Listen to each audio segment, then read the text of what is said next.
I'd ask that you pray with me. Father, we want to thank you for this day and know that this day is a gift from you and that this is a day that you have made. And you've called on us to rejoice in it. And we find that sometimes difficult, and you know that. You know our hearts, you know our minds, you know what we're thinking before we even say. Lord, our desire is to have a heart that is aware of you, acknowledging you, and following you, Lord. In ways that we fall short of that, we pay the price, and we know that, and we regret disobedience, rebellion that can come out of our hearts, and that's not what we want. We want to be found worthy of you, obedient to you, responsive to you. And Lord, today we'd ask that you would open our eyes to see what you have for us, each one of us. Lord, may your Spirit speak to us, may we hear, and may we have the heart desire to do what you call us to do and to be. And grateful for your patience and your persistence, that you stay with us and you're committed to conforming us to the likeness of Jesus. And for this we're grateful. And we come in his name. Amen. All right. Well, I at least completed our study of 2 Peter, and I said, what do we do next? You know, where are we headed here? I don't do real well if I just take every Sunday at a time and come up with a new topic somewhere. I like to work in a series with you to learn some things from the scriptures that would be applicable in our lives, things that we can put to work and that can be helpful to us. And so last year, we spent some months looking at each of the apostles and their lives, how they came to faith, what came into their life, things they said, things they did. And with that thought, I said, at least I had not been in the Old Testament a whole lot with you, and I said, what if we just pick some characters out of the Old Testament and take a look at their life? And what can we learn from them? Just as a way of understanding how we live our faith and what can come out of that. We got lessons out of Proverbs a couple years ago now, but I said, what do we get from individuals? And there's one man in particular that is not known by many. You can read right over the statements about him in Scripture. You have to find him in the history sections of the Old Testament, in Kings and in Chronicles. But there's a man by the name of Asa, or as Stephen called him, Asa. I'm going, let's see, what do we do? How's the A? He's Asa to me, so that's how it's going to have to come out, for at least for now. But if you want me to pronounce it differently, no, I'm not going to ask you to vote. Okay. But anyway, so we're going to look at Asa, and you have to look at both 1 Kings and 2 Chronicles, because those are the two places that talk about him. And you need both places to get his whole life story and the things that took place, because Kings doesn't say everything that Chronicles does, and Chronicles doesn't say everything that Kings does. So we're going to look at both of those. But keep in mind that in the Old Testament, there's some structure to it, how it's put together. And there's a section that are called the history books. And that's, I've always called it SKIC. That's how I remember it, Samuel, Kings, and Chronicles. That's the order in which they come. And it's, there's 1st and 2nd Kings, and then 1st and 2nd Samuel, 1st and 2nd Kings, and 1st and 2nd Chronicles. And in the original writing, there was no 1st and 2nd. It was in the, when they started translating the Hebrew into Latin, they decided, because they had so much, the length of the book was so big, they split it in half, both of them, or all three of them. So you got 1st and 2nd, but it's one writing. King, or Samuel, is primarily the days of King Saul and the rise of David. And 2 Samuel is almost all about David and his life. And then you've got 1st and 2nd Kings and 1st and 2nd Chronicles. Kings is the same period of history, primarily from the division of the kingdom of Israel under David and then under Solomon. And Solomon's son and his servant split the country in half. And you became the southern kingdom, which was just the one tribe, Judah, and then the rest of the north was Israel. And so you had northern kingdom of Israel and the southern kingdom of Judah. And Kings and Chronicles records that period of history. Kings, the writer of Kings, primarily focused on the political context of all the lives and the stories that are told. In contrast, not entirely secular in that sense, but more so are the Kings. And Chronicles, written by Ezra, the prophet. If you remember, Ezra was the one that when the Jews were taken captive to Babylon, and they returned. They were allowed to return by King Cyrus. It's when the Persians overtook Babylon, and the Persian king Cyrus let the Jews go free and come back. And when they came back, Ezra was a key leader in that. Nehemiah and Ezra in the rebuilding of Jerusalem, and Ezra was the prophet, the priest who reestablished worship in Jerusalem. And Ezra is the one who wrote Chronicles. And so he recorded that period of history when the kingdoms were divided, northern and southern kingdoms, Israel and Judah. But he wrote it from a spiritual perspective. Said, what were the spiritual consequences or the spiritual values that were affirmed or rejected by the leadership during those years? So just some background history to this. We're going to be looking at both Kings and Chronicles today. And I've chosen to camp in 2nd Chronicles primarily, but we'll be looking at 1st Kings too. But in 2nd Chronicles, chapter 14, verses 1 and 2, Stephen wrote this earlier, or read this earlier. Abijah rested with his fathers, and rested doesn't mean he stopped working, it means he died. Okay, just so you get the picture. It says, or and slept with his fathers is another phrase that's used in Hebrew. They didn't go to bed. What it means is that he died. Okay, so you just got the picture. So Abijah died and rested. He was buried with his fathers, his family, and was buried in the city of David, which is Jerusalem. And Asa, his son, succeeded him as king. And in his days, in the days of Asa, the country was at peace for 10 years. And that's really significant, and you'll see that in a minute, because it's in total opposite of what preceded the 60 years before him. But there was peace for 10 years, and Asa did what was good and right in the eyes of the Lord his God. And if you leave with anything today, be asking the question, what good and right is coming out of my life? What good and right needs to come out of my life, can come out of my life? But this will be your cue a bit in following the life of King Asa. His reputation was he did what was good and right in the eyes of the Lord. Not in the eyes of man, but in the eyes of the Lord. And I mentioned that that 10 years of peace is significant because the 60 years of leadership that preceded Asa were very difficult years and difficult leadership. And we're gonna do some comparison here between King Abijah, or as it says in Kings, he calls him Abijam.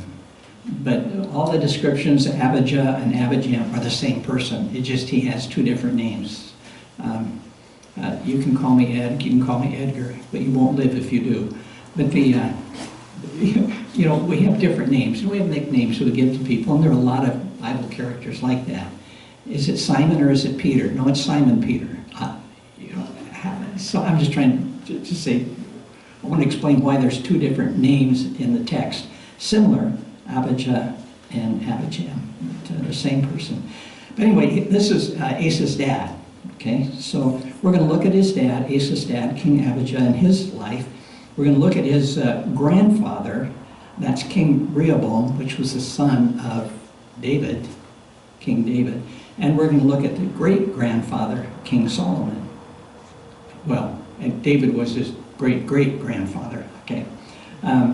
Although Solomon, the wisest man to ever live, was allowed to build, God allowed him to build the temple in Jerusalem, but his life didn't end well. And that's kind of the story of all the people who preceded Asa for 60 years. And I'm looking at 1 Kings chapter 11. By the way, all the text I've given you is in the notes, so you can follow me easily there. If you got a Bible, I'll try to give you time to thumb your way through it. But here we are. We're in 1 Kings chapter 11, verse 6, or verse 4 and verse 6. And it says, as Solomon grew old, his wives, by the way, in verse 3 before this, he said he had 700 wives. I don't know how you do that. But as Solomon grew old, his wives turned his heart after other gods, because he had wives from all the countries, and all of the world beliefs and everything were all a part of his concubines. And they turned his heart, Solomon's heart, after other gods. His heart was not fully, it says, and his heart was not fully devoted to the Lord his God, as the heart of David his father had been. So Solomon did evil in the eyes of the Lord. It's not good and right. He did evil in the eyes of the Lord. He did not follow the Lord completely, as David his father had done. And he reigned for 40 years. Well, his son, this is in 1 Kings 14:21, Rehoboam, son of Solomon, was king in Judah. And Judah did evil in the eyes of the Lord. By the sins they committed, they stirred up his jealousy, that's Rehoboam's jealousy, jealous anger, more than their fathers had done. And in 2 Chronicles, referring to Rehoboam, says, he did evil because he had not set his heart on seeking the Lord. So during his rule, during the rule of Rehoboam, Israel was split in two. Judah to the south and Israel to the north. And though his dad reigned for 40 years, Solomon, Rehoboam reigned for 18 years. And then we find in 1 Kings 15, verse 3, he, Abijah, the son of Rehoboam, committed all the sins his father had done before him. His heart was not fully devoted to the Lord his God, as the heart of David his forefather had been. And he reigned 3 years. So we move from 40, 18 to 3 years in terms of how long they last. But we read in 2 Chronicles 14:2, Asa did what was good and right in the eyes of the Lord, and he reigned for 38 years. There's something about, you see the consistency of the descriptions that are here. They did what was right, good before the eyes of God, or they didn't. They sought him, or they didn't seek him. And those are just like key factors that you and I can control in our daily life. How do I arrange my life that I can seek the Lord? I would say in my years, when about the age of most of you here, I was pretty diligent. I kept a journal. I read the book every day. And I read pretty much a chapter every day, and I wrote what my expressions, my thoughts were about it. And through the pressure of somebody outside of me, I memorized a lot of scripture. That wouldn't have been my normal flow, but I submitted, and I memorized a lot of scripture that he gave me, 180 verses that mostly are still pretty much with me today, after all these years. But I was diligent in my pursuit of the Lord in those days. And then there was a point in time in which my relationship with the Lord became very personal and very immediate to me. when I read in the New Testament, pray without ceasing, I understand what that's about. I mean, I'm thinking about the Lord. There was a period of 20, 30 years of my life when that marked every day of my life pretty much. I just thought about the Lord and what He wanted me to do, and I kept praying, Lord, give me eyes to see what You see, and give me a heart to respond as You respond. And that kind of just, that led me through a lot of years of ministry, including my pastoring years. And but I discovered now, in the last few years, that that daily acquaintance with God is not as vibrant and real to me as it had been for 30, 40 years.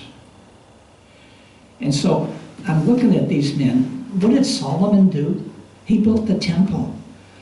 You know, and you think of all of the man, the wisest man ever to live, God declared him that, and He would give him that wisdom. We have the Proverbs and Ecclesiastes that he wrote, and yet he ended his life a heap, just a dump. He no longer had eyes for the Lord. And in Rehoboam, really there's not a whole lot of good that came out of Rehoboam's life, other than he split the kingdom, if that's good. And then you got Abijah, who I didn't find this until last night, but one of the same kind of routines that happened in Asa's life, it happened in his father's life, where he went into a battle and depended on the Lord, and the Lord gave him victory. I had not found that. I wasn't looking for Abijah, I was looking for Asa in all my research, but discovered that Asa's dad had a similar experience, and yet Asa's dad ended his life not seeking the Lord anymore. And we're going to learn something about Asa in that kind of sequence of things. And what that's done for me is open my eyes to see what has been the progression of my personal vibrance in life in the Lord. And can I get so familiar with God that He's no longer urgent in my life? He's no longer necessary. He's no longer a high value. And when that happens, what happened to David? What happened to Solomon? What happened to Rehoboam? What happened to Abijah? And I said, Lord, guard my heart today.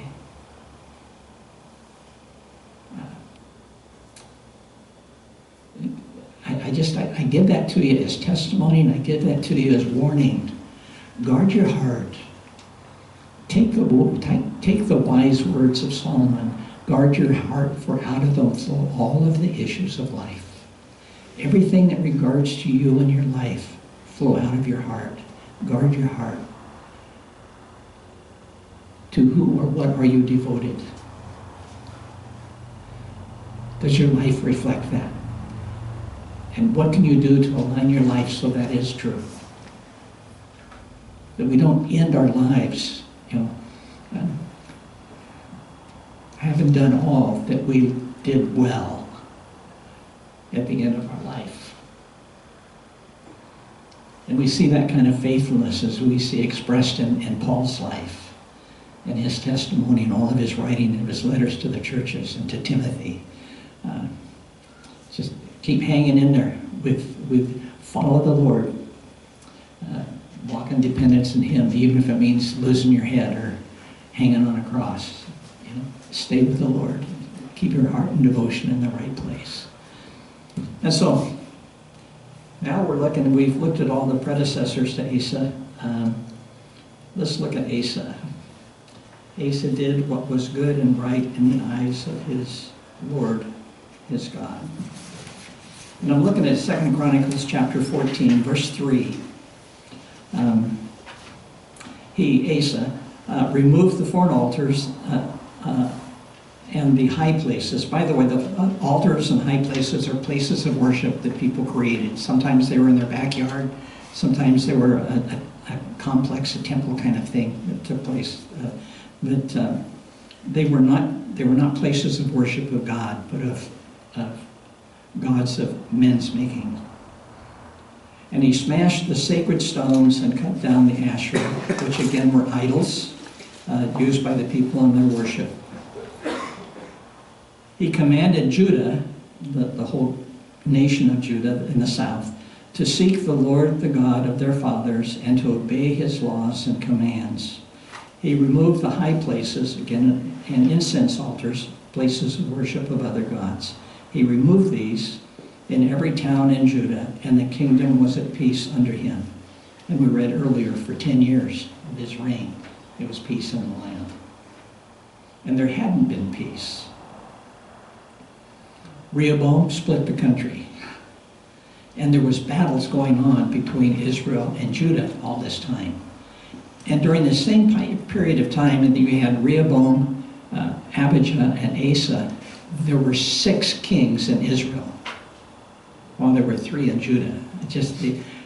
One actually reigned a whole 7 days before he was killed. Another one reigned for 3 years, well, 2.5 years. And another one for 7 years. That was the longest anybody reigned. And so just get an idea, there was a lot of war and stuff going on, but there was peace in Judah when Asa was king. And in verse 6, he built up the fortified cities of Judah. Since the land was at peace, no one was at war with him during those years, for the Lord gave him rest. I have admired people in my life over the years who were in the middle of very difficult situations. And if you looked at your life, you would walk away with the conclusion, he is clueless. He really doesn't know the situation he's in because he's at peace. He ought to be all in turmoil because of what life is like for him. But there are people like that in my life that I have admired, wondered, how do you do that? When things get difficult, I crank up. I'm going to find a resolve. I'm going to fix this thing. When God calls me to rest in him, trust in him, he's got the day. It belongs to him. He's in control. And he takes care of us. He guards our behind. He guards our future. He causes all things to work together for good. I said, why do I find it difficult to trust? And I think it's because I have a desire to be in control. Because if I'm in control, then everything's okay. And if not, things aren't under control. It doesn't have to be my control, but they need to be orderly somewhere around me. And if it's not, then I'll make it. And I go, God calls us to trust him. And I have learned a few lessons in life like that. But here we are. God gave them rest. And why and how did he give him rest? Because Asa did what was good and right in the eyes of his Lord, his God. He knew what God wanted, and he did that. Verse 7. Asa said, "Let us build up these towns," he said to Judah, "and put walls around them with towers and gates and bars. The land is still ours because we have sought the Lord our God. We sought him, and he has given us rest on every side." Again, seeking the Lord was the factor. And we can all choose to do that or not. We can make time in our day. We can choose to discipline ourselves to seek him. Another phrase that's been helpful to me is out of Proverbs 3, 5, and 6. Trust in the Lord with all your heart. Lean not on your own understanding. In all your ways, acknowledge him.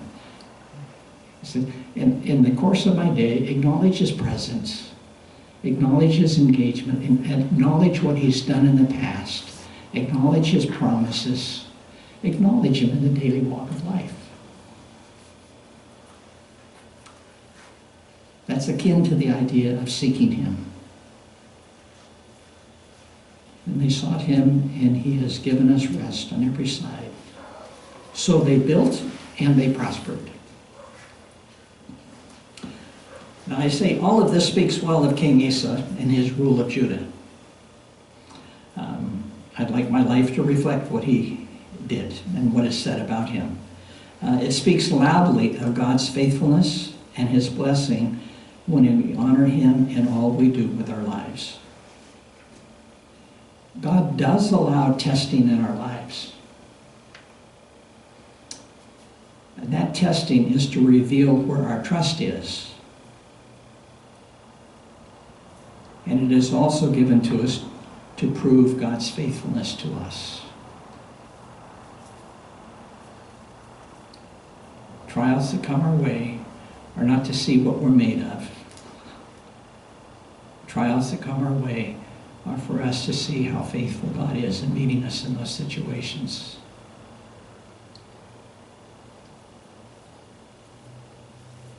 And to expose where our trust is, in ourselves or in him.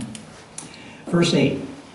Asa had an army of 300,000 men from Judah, equipped with large shields and with spears, and 280,000 from Benjamin, those are tribes, okay, armed with small shields and with bows.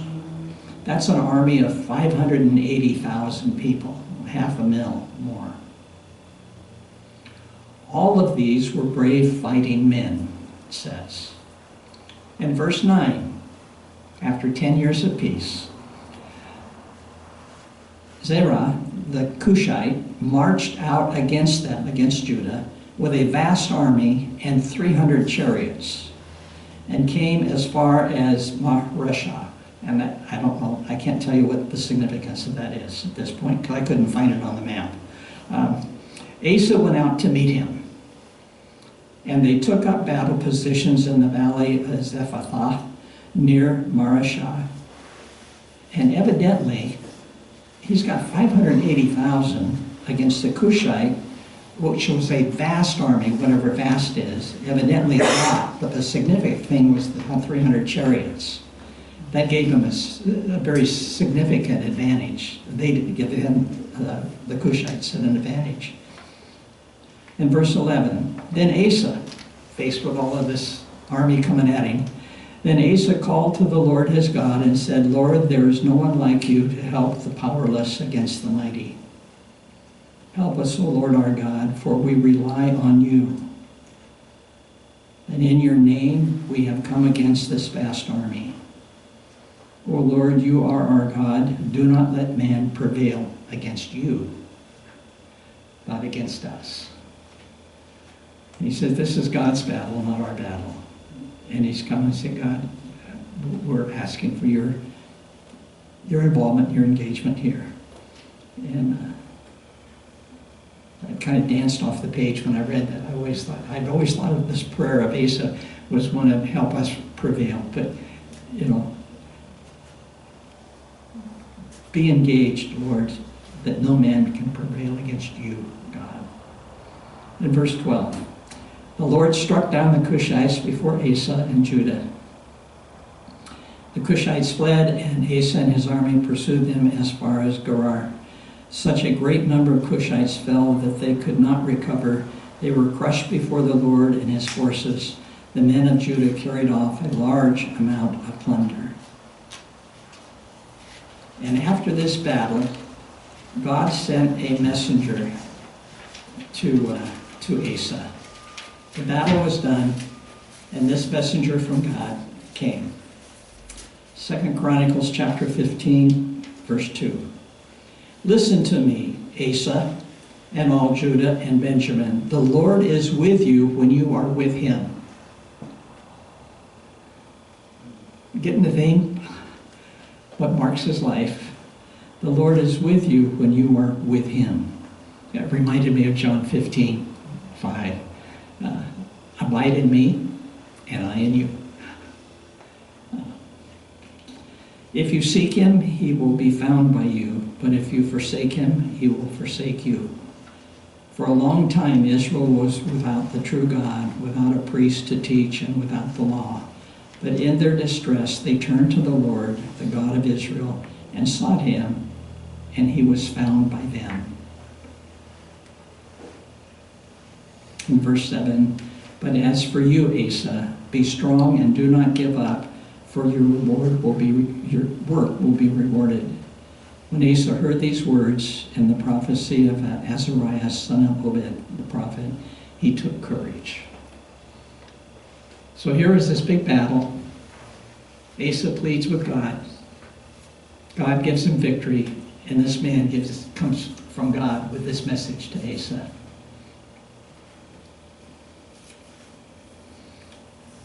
The Lord will be with you when you are with him. Seek him and he'll be found. Forsake and you'll be forsaken.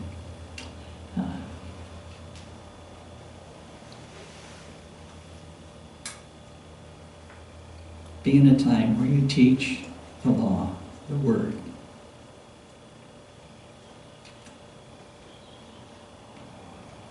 Be strong and do not give up. Place your trust, your rest in the Lord. And when threatened, we need to pray with expectant trust.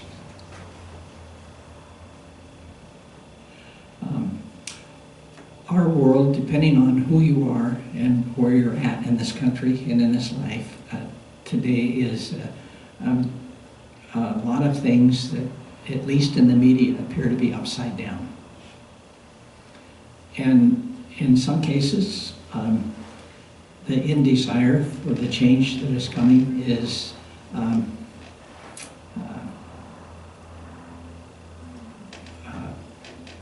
desirable for me. The process by which we're getting to what I think needs to happen in our country is confusing to me. I care a lot about people. And there are times when I get on my horse and ride into battle. And I will speak as I need to speak. I will do what I need to do. But I'm trying to make, after the model of Asa, I'm trying to make the model of my life one in which I'm leaving this in your hands, Lord. I'm going to trust you for this. I can participate or not, but at this point, I'm choosing to rest in you with what's here and be a friend to people who are troubled. And I would say probably a third of my week is spent with people who are refugees and immigrants. So I have a lot of friendships in Orange County and in the LA.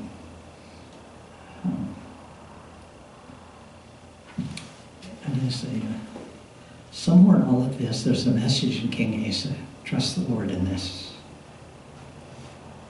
Do what is right and good in his eyes. And trust him. And seek him. And verse 10. They assembled at Jerusalem in the 3rd month of the 15th year of Asa's reign. So remember, they had 10 years of freedom, of peace, and then they got in the 15th year now, after this battle that took place. At that time, they sacrificed to the Lord 700 head of cattle and 7,000 sheep and goats from the plunder that they had brought back. That sounds enormous. That runs contrary to my value I put on life. But there's things I don't understand. But I do see this as an expression of extreme sacrifice on their part to the Lord. That cost them a lot to do what they did. Maybe not as it could have. It wasn't sheep from their fold. It was sheep that they had gathered from their battle. But nonetheless, they made this sacrifice to the Lord. In verse 12, they entered into a covenant to seek the Lord, the God of their fathers, with all their heart and soul. Judah as a people made this covenant with the Lord.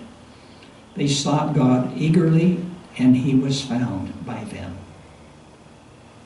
So the Lord gave them rest on every side. Asa's heart was fully committed to the Lord all his life. There was no more war until the 35th year of Asa's reign. That's another 20 years of peace during Asa's reign. And this is where I come and I look at what I was expressing to you. Things can change in life, and they did in David, they did in Solomon, they did in Rehoboam, Ajaba, Ajah, and Abijah. Get it right. And then now we're going to discover in Asa. I wrote, it's interesting how fickle we can be, changeable. In difficulty, we beg the Lord for his help. After he clearly intervenes, we are all excited for what he did. Then with this new confidence, we face another difficulty and tell God, I got this one, it's okay. I know how to do it now. It's not trust, it's now a confidence not in what God can do, it's confidence in what I can do. And in doing that, we lose track that the test was not of our ability, but the difficulty that came was a test of our trust in God and his faithfulness. And what happened to Asa after 20 more years of peace? 2 Chronicles 16. In the 36th year of Asa's reign, Baasha, king of Israel, the northern kingdom, went up against Judah and fortified Ramah, which is about 6 miles north of Jerusalem. So he's coming right up to his border. And he fortified Ramah to prevent any from him leaving or entering the territory of Asa, king of Judah. Just wanted to shut the door on Judah.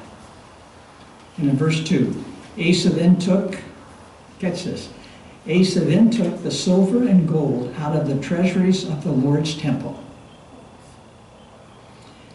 and of his own palace, and sent it to Ben-Hadad, king of Aram, who was ruling in Damascus.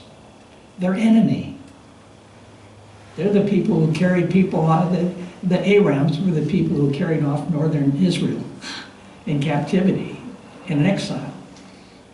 But so Asa took silver and gold out of the temple and sent it to the king of Aram, who was ruling in Damascus, which is immediately north of Israel.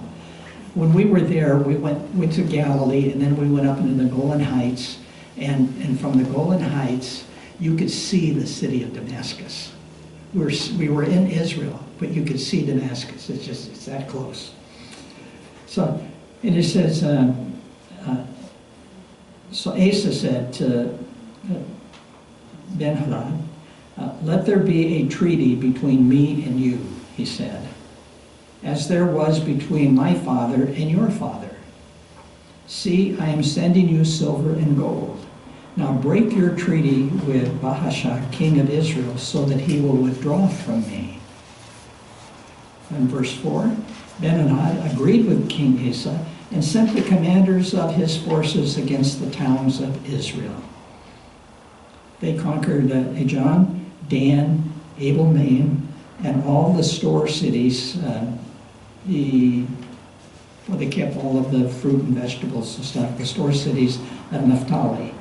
And Naphtali was, Nazareth was in the area of Naphtali, if that helps you. It's near Galilee. When Baasha heard this, he stopped building Ramah and abandoned his work. So he backed off his attack on Judah. Verse 7, at that time, okay, so here we are. Asa has already had a battle in which God gave him the victory over the Cushites. And God sent a messenger that gave him approval and showed why can you can trust God and you need to continue trusting him. 20 years later, he now has another, his family brothers, the Israelites, who were all part of one kingdom once, are now coming and attacking. And rather than going to battle with him, he took money and treasures and stuff out of the temple and bargained to an enemy to go against Israel. And he did, and it succeeded. And now God sends a second messenger to him following this battle. Verse 7, at that time, Hanani, the seer, the wise one, came to Asa, king of Judah, and said to him, because you relied on the king of Aram and not on the Lord your God, The army of the king of Abraham has escaped from your hand. They will continue to be your enemy. Were not the Cushites and the Libyans a mighty army with great numbers of chariots and horsemen? Yet when you relied on the Lord, he delivered them into your hand. And I say we forget so easily.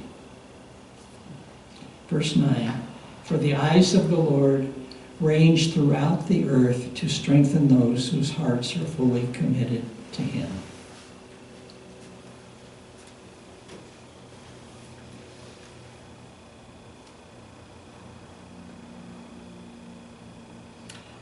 God's looking. God's looking all the time. And the question is he going to find us as people whose hearts are fully committed to him?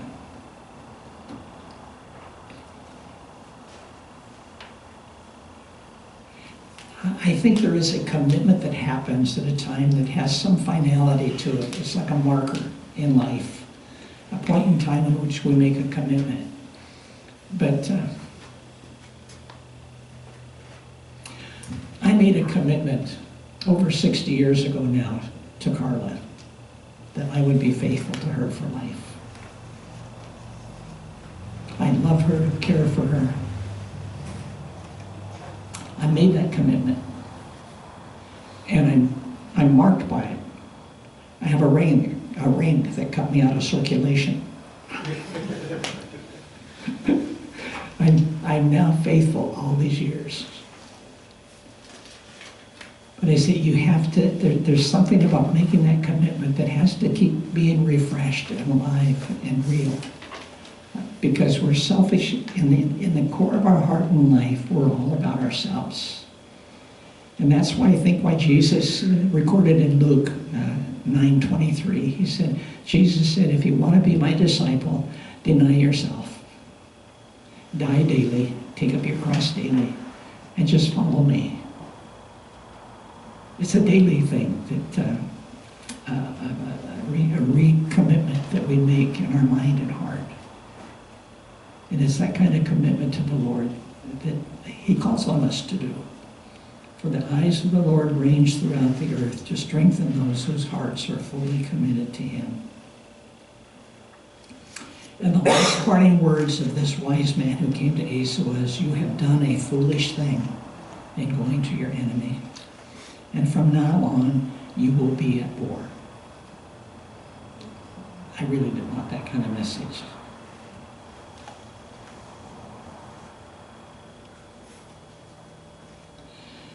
We can, with all humility, come to God with a dependent, needy heart and trust him to act on our behalf. We can do that. He's given us the ability to do that, and the invitation to do that. We can as easily, with a proud heart, think we have no need for God. And I just say, let us learn a lesson from Asa, who had peace in his land for 30 years because he did what was good and right before the eyes of the Lord, and because he sought him.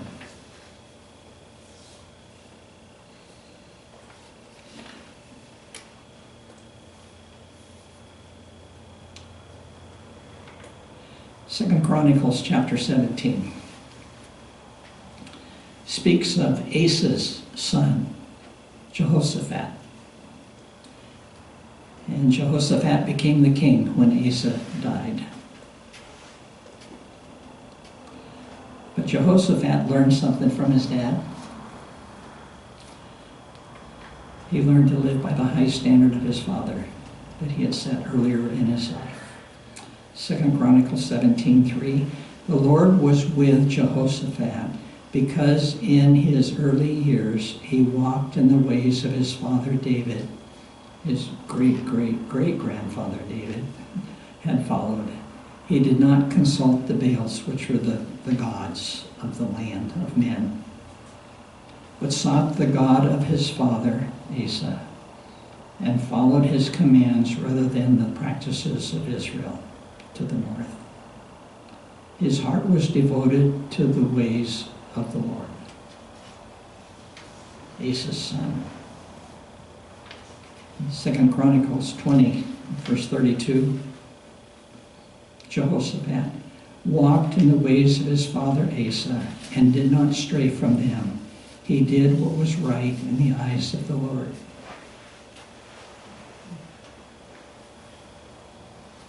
And he didn't have the same bad ending as his father.